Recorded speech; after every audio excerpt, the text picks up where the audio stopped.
80% of the Austrian population knew DiTech. About 40% of the Austrian population answered the question, where would you buy your next computer?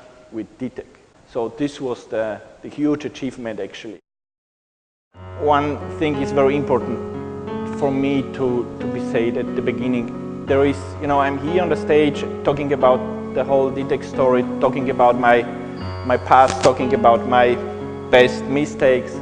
But there is I'm not proud about all the things what happened in the last 2 years. So there is no reason to be proud about the whole story. A lot of people, a lot of institutions, banks, customers have lost a lot of money, and such a catastrophe like this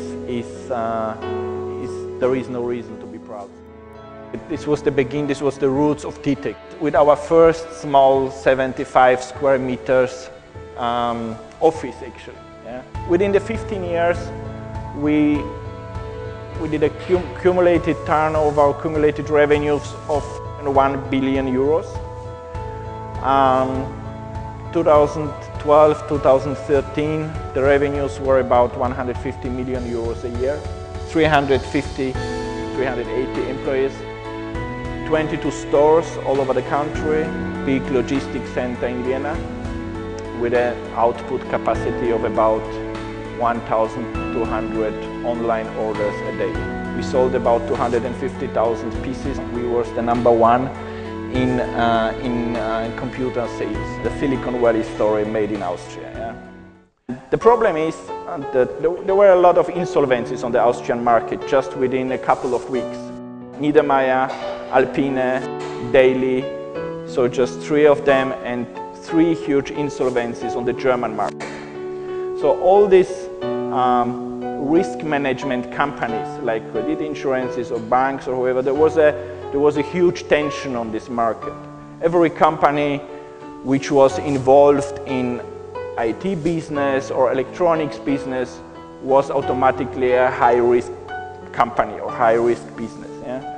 So the main credit insurer in Austria reduced our limits about, I think they reduced it on 30%, something like this. So the consequence was that on a Monday in June 2013, we had a so-called delivery block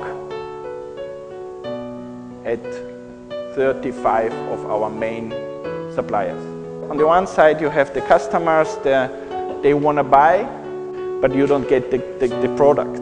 We were forced to file for insolvency, and and this was the point, the day in my life. It was one day after the 15th birthday of the company,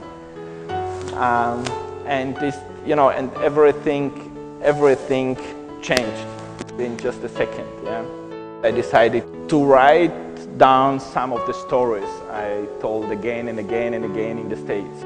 And so back to the roots, together with my CTO from my old company, from DiTech, with Fabian Zepp, we started with TechBot Network Solution. The second one is a hardware service company, and the idea is to create the TechBot is going to be the brand for technology services in Austria. And I think once entrepreneur, always entrepreneur.